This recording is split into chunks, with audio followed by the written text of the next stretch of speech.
And next to me, after I start drinking my beer, this gentleman comes and sits down to me. He had a darker brown complexion, and he ordered from the bartender. Yes, I want the beer. Yeah, okay. And he gets it. And he turns to me and he says, "So, you're an American, yeah?" I said, "Well, this is Chicago. Yeah, I'm American." He started telling me about his life. He says, "I am from Yemen." It's like, I am a Muslim, and he started describing the conditions. He started saying some crazy things, like, you know, this right here, this beer you see with the glass, you know, the cold, we don't have this in Yemen. You can't get cold. He says, in fact, they don't even have alcohol in Yemen. They cannot. I flew here to get the beer. And I'm talking with him. He says, "So you Christian?" I said, "Well, I used to be, but now I'm an atheist." He's like, "This is fine. This is fine. I understand, you know, this is the way things are now, and there's Muslims fighting Americans, fighting the Christians, fighting this and that." He said, "But you and me, we are sitting here right now with a beer in our hand, and we are talking." He said, "Beer is what will make friends of us all." That's literally what happened. And I was so engrossed in talking to him that I looked at my watch like, "Oh, my flight's boarding. You know what? Fuck it. I would rather sit here with this guy and talk with him." And then I had to get on standby. That sucked. But, yeah. So, yeah, that was pretty cool. Not much comedy in it, but it's a good story. No, it doesn't. Comedy makes... You know, if he started going down on me after that would be great. What is comedy? Comedy gives people a good feeling. Yes. That story is just as good as comedy. I think so. Yeah. I think so. Because that's what we're all about. We are up here, the professional and the amateur, both of us together. What we do is we make you go out of here feeling a little bit better than you felt just coming in. And you want to know something? That's the same thing fursuiters do. Yeah, it's true. That's what furry is all about.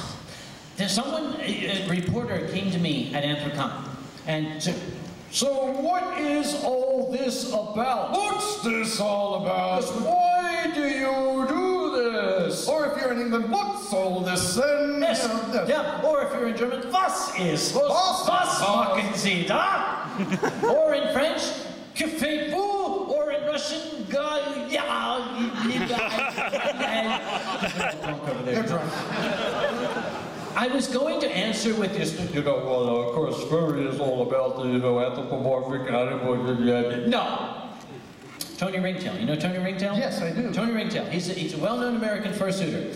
He was walking up the street. This is the middle of the major American city in the business district. And I said to the reporter, I said, "Watch that guy. Watch that guy. Watch. He's going to go around the corner." And this lady, she was a business person. She had the nice hair and the little, you know, business dress and all. She looked very, very professional, right? And she came around the corner, she had her head down. She was down like this, and she ran into Tony, and she stepped back, and Tony did this. And she ran up, and she hugged him, and she pulled out her phone, and she asked the person passing, take a picture, and she stepped back with Tony and get the picture. And I said, "Do you see that? Look at that." That lady was probably having a really bad day. Her boss yelled at her, she had a lot of work to do, she had deadlines, there was pressure on her. She came around that corner and she ran into a 6 1/2 foot tall raccoon. For just a brief few seconds, she was happy, she was joyful, she was smiling, it made her day. She felt good. That's what we do. Mm-hmm.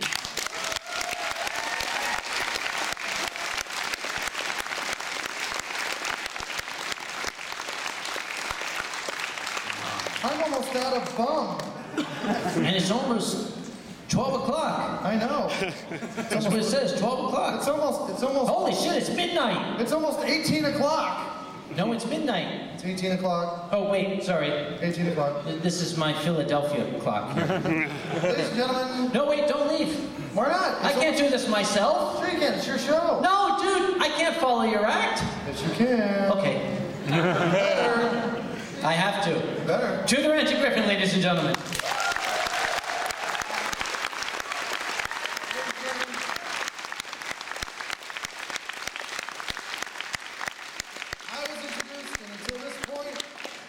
has been my stage and then our stage, and I'm going to leave you, ladies and gentlemen, with Uncle Kage. Please give him a warm welcome. For that, we apologize. And thank you very much.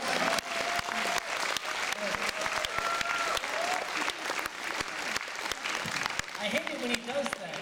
At Anthropomorphism, I always try to go first because we have an expression in English, a tough act to follow. He is a tough act to follow because now you're all expecting great comedy and wonderful laughs and even better than you saw. What do you get? A fat, drunken yank. Oh, God. But I will try. What I'm going to do is I'm going to waste some time up here. Boy, it's so sad to have the seat empty. All right, I'll stand in front of the house. No, I'll just keep walking around. Okay, there we go. There's my spot. Got it. Where are you going? Oh, yes, you may take it. I'll just sit right here. There we go. Anyway, you've got a fat, drunken... No, I'm not going to do that. Anyway. They call me Uncle Kage. I don't know why. Eurofurence invites me back every year, and it's a mystery to me. For some reason, they seem to think it's entertaining when an American gets up here and makes a complete fool of himself and embarrasses his entire country. But I will try to do so. However, I am very, very fortunate that I do not have that burden. The burden of embarrassing the United States is now off of me because we currently have the Republican National Convention going on in our state of Florida, which will do all of that for me.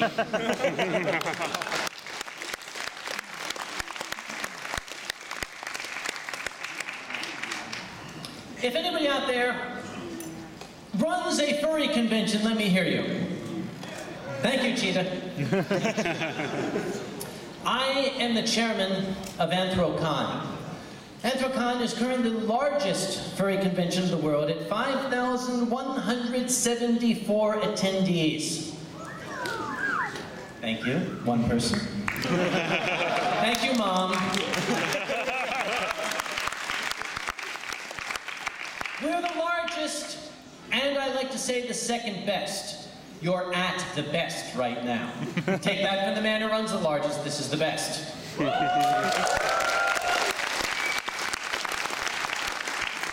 Because at Anthropomorphism, they make me pay for this. Here, it comes out of the tap in my room. There's not water, it's this. It's amazing.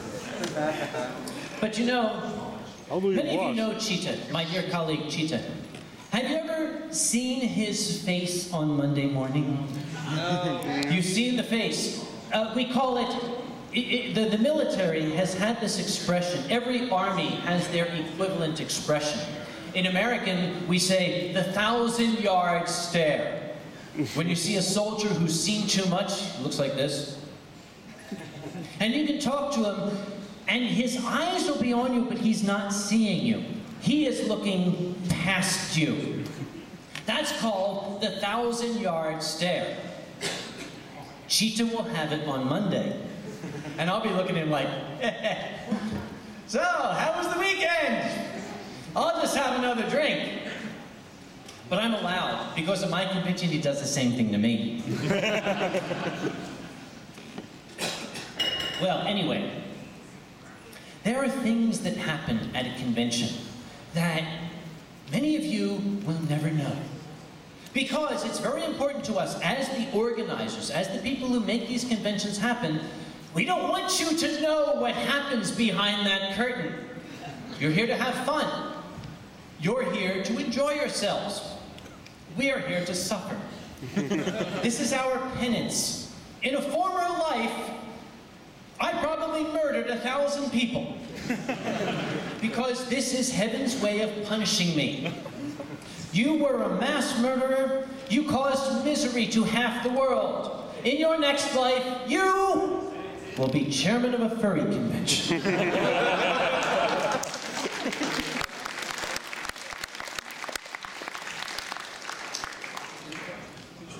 I just had a panel recently called Convention War Stories. I told some of the stories, but not all of them. Not this past year, but last year at Anthropomorphism, we had a convention store. We call it the Con Store. This is where you can buy t-shirts and my stupid DVDs with my head talking at you and all that stuff, and the Anthropomorphism flag and all that garbage. Well,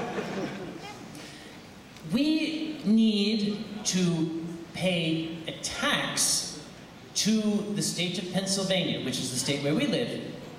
The state of Pennsylvania requires us to pay a tax on everything we sell. So I need to be able to account for everything we sold at the convention. This is called business. There was a time when running a furry convention was fun. Now it's business. So I called up my Con Store manager and I said, I need an accounting of everything we sold at the convention so I can pay the taxes. And he said, oh, well, just look at called the Z report. Or for you British, the Z report. I'll say Z because there's more British people than Americans, all right? Why is it called a Z report? On the cash register, there's a little key, and you turn it to a position that is labeled Z. You turn to Z, and you push the button, and it prints out about 12 centimeters of paper that lists everything that was sold. I said, great, where is that? And he said, didn't you run it? I said, no, you were supposed to run it. He said, well, I didn't. As though that was the end of the conversation. This would not be a problem, except I live in Philadelphia, which is here. The register was in storage in Pittsburgh, for you Germans, Pittsburgh, which is here, approximately 500 kilometers away. Now I know this means a lot. This is a very, very true statement. In Europe, 100 miles is a long way, whereas 100 years is a short time. It's different in the USA. So, Jesus, half the crowd left. They all followed too. Never mind. Anyway, I had to make the drive back to Pittsburgh to get to the cash register to run the Z report. The Z report, I apologize. So, I had to call up several volunteers. Some of you may recall, last year, or maybe you do not recall, last year I was moving a little more slowly than ever, and the French guy leaves. Thank you very much. Anyway. It's your toilet. Go on. Va. À la bonne santé. What? You scared him away. I gotta talk about the French now. I gotta go real quick before he gets back. The register was located in our storage locker, which is the size of this stage. Of course, the cash register was in the box at the back corner at the bottom. So I got a bunch of people. Now, you may remember last year I was suffering from an injury to my back. I had to get volunteers. God bless furry fandom. You can always find volunteers. Yes, indeed. Bravo, bravo.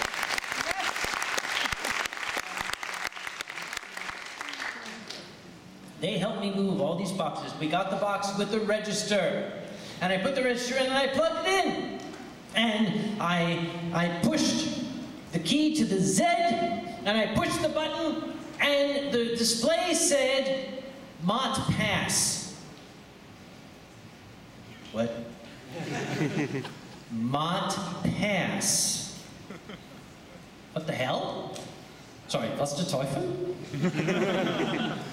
So the guy next to me said, well, try pushing clear. Oh. You see it coming. Did I tell the story? I pushed clear, and it said, erreur frappée. Wait a minute, I understand that. Erreur frappée means keyboard error in French. Mot passe is mot passe. Password. It wants a password. Great! What's the password? I don't know! I had to call up the con store manager. I got him out of bed. I said, hello, what the hell is the Mott Pass? He said, what do you mean? I said, the register wants a password. He said, there is no password. Swan. Why did you put a password on it? He said, I didn't. I said, why did you teach it to speak French? He said, I didn't. I said, well, somebody did. Or did it happen spontaneously? Maybe this is the Canadian cash register. Trying to set up its own distinct French society over here in the storage locker.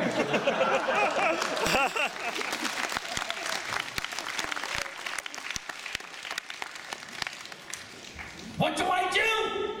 I need a mock pass. And more pass. He said, well, try 0. Ding! Error frappé. Now what? I said in the phone. He said, try 1. Ding! Error frappé. I said, this is getting monotonous. What's your next suggestion? 2. Acceptate. Whoa! Somebody write this down. The password's 2. Okay, beautiful. Okay, the password is 2.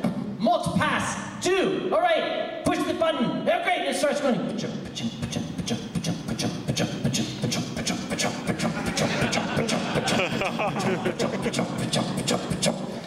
It spat out 6.25 meters of tape. The language on it was not French. It was not English. It was not any language ever spoken on this planet. I called him back and said, this machine is being deliberately difficult. He said, well, that's just like the French.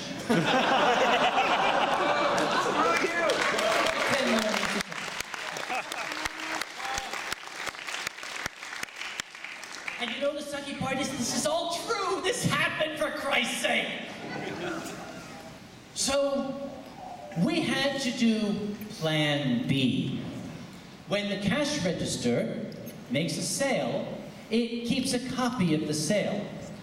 And it keeps we call it a journal tape. That journal tape is 500 meters long. I had to take it home and go through. All right, 1 t-shirt, 1 DVD, 1 t-shirt, 1 DVD. It only took 6 days. Oh well. But we were able to pay the taxes. You know, it's a funny thing. I talk about that cash register as though it was alive. As though it could understand what I said. As though it had a will, as though it was French. But you know, isn't that what furries do?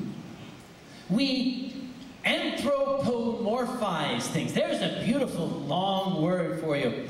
We like to think of other things in our world as human. That's what furry is all about. We look at a wolf. We like to imagine that wolf thinking like we do.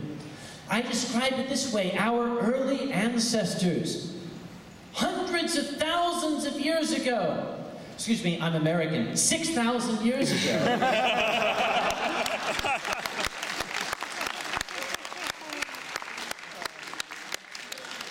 Our ancestors asked each other, what stories do the wolves tell around their campfire? It's called anthropomorphization. That's a beautiful long word. When we project the human thought onto something that's not human. That's a very, very difficult thing for people like me who have worked with wild animals. In my ancient past, when I was a young man, I did work with wild animals. I was in wildlife rehabilitation. There's another long word, it's great. Wildlife rehabilitation is when you bring in wildlife who are alcoholics and need to dry out. I'm sorry, I'm projecting myself onto the wildlife. Let me correct myself. No, injured animals. When animals are injured, human beings want to help them. Pardon me. And you will often hear poetic people always say, oh, animals know when you're trying to help them. Yes, they do. They don't give a fuck. They don't care. They don't want you to help them. Their world is different from ours. I used to handle a hawk, a beautiful hawk, an American species called the red-tailed hawk. He was a wild animal. I held him on my arm, and as much as we were a partnership, we taught people about hawks, there was always a separation between he and I. And I would look into his eye, and I would see my own face reflected, but his eye comes out like this, and my face would be reflected above his eye. That sort of illustrated to me that I can never be a part of his world. I can see it, I can try to touch it, but human beings left the wild world behind, as sad as it is. We left the wild world behind many, many thousands of years ago. Sorry, 6,000 years ago. I must remember my heritage. But we still try. We want to understand the wild world, and we do that by trying to imagine that all of that out there is like us. I recall a particular situation. This story, by the way, does not have a happy ending. I wish all of them did. Very, very recently, I came home. I live in a small flat with a beautiful stone wall next to the door. And I was going to go home, and I opened the door, and I looked over, and no more than half a meter away was a bat. Yep, die Fledermaus was sitting there, just kind of hanging out, upside down, this far away. I thought, this is remarkable, and I looked at him and I said, wow! And the bat looked at me and said, what? I said, dude, you're a bat! And he said, yeah.